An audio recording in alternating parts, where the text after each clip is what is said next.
பாலஸ்தீனத்தின் காசா பகுதியைச் சேர்ந்த ஹமாஸ் அமைப்பினர் புதிய தலைவராக ஹலில் அல் ஹையா தேர்வு செய்யப்பட்டுள்ளார். 2024 அக்டோபரில் இஸ்ரேல் தாக்குதலில் உயிரிழந்த யஹ்யா சின்வாருக்கு பிறகு அவர் இந்த பொறுப்பை ஏற்றுள்ளார். கலில் அல் ஹையா ஹமாஸின் அரசியல் தலைமையில் நீண்ட காலமாக முக்கிய பங்கு வகித்து வந்தவர். காசாவின் ஷஜாயா பகுதியைச் சேர்ந்த அவர் ஹமாஸை உருவாக்கிய ஆரம்பகால தலைவர்களின் நெருங்கிய கூட்டாளியாக இருந்தார். அமைப்பின் அரசியல் கொள்கைகளை வடிவமைப்பதிலும் காசா தொடர்பான சர்வதேச பேச்சுவார்த்தைகளிலும் முக்கிய பிரதிநிதியாக செயல்பட்டுள்ளார். இஸ்ரேல் வெளியிட்டுள்ள மிகவும் தேடப்படும் ஹமாஸ் தலைவர்களின் பட்டியலிலும் ஹலில் அல் ஹையாவின் பெயர் இடம்பெற்றுள்ளது. கடந்த சில ஆண்டுகளாக அவர் கத்தாரின் தோஹாவில் தங்கி வந்ததாக கூறப்படுகிறது. கடந்த காலங்களில் அவரது வீடுகள் மற்றும் அலுவலகங்கள் மீது இஸ்ரேல் பலமுறை தாக்குதல் நடத்தியுள்ளது. 2007 ஆண்டு நடந்த ஒரு தாக்குதலில் அவரது குடும்ப உறுப்பினர்களில் பலர் கொல்லப்பட்டனர். யஹ்யா சின்வாரின் மரணத்துக்கு பிறகு உலகளாவிய அரசியல் அழுத்தங்களை ஹமாஸ் எதிர்கொண்டு வரும் நிலையில் ஹலில் அல் ஹையா தலைவராக பொறுப்பேற்றுள்ளார். அவரது தலைமையின் கீழ் ஹமாஸின் அரசியல் மற்றும் ராஜதந்திர அணுகுமுறையில் மாற்றம்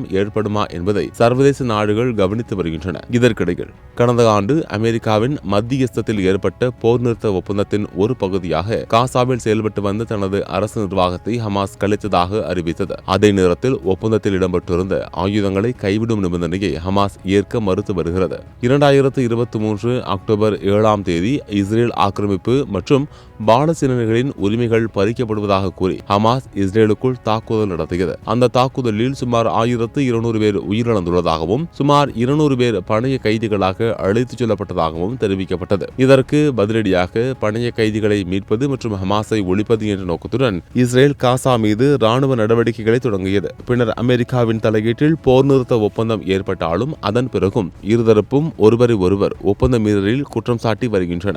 தொடர்ந்து நடைபெற்று வரும் தாக்குதல்களால் காசாவில் கடுமையான மனிதாபிமான நெருக்கடி ஏற்பட்டுள்ளது. உணவு, மருந்து மற்றும் நிவாரணப் பொருட்கள் மக்களை சென்றடைவதில் சிக்கல் இருப்பதாக ஐக்கிய நாடுகள் உள்ளிட்ட பல சர்வதேச அமைப்புகள் எச்சரித்துள்ளன.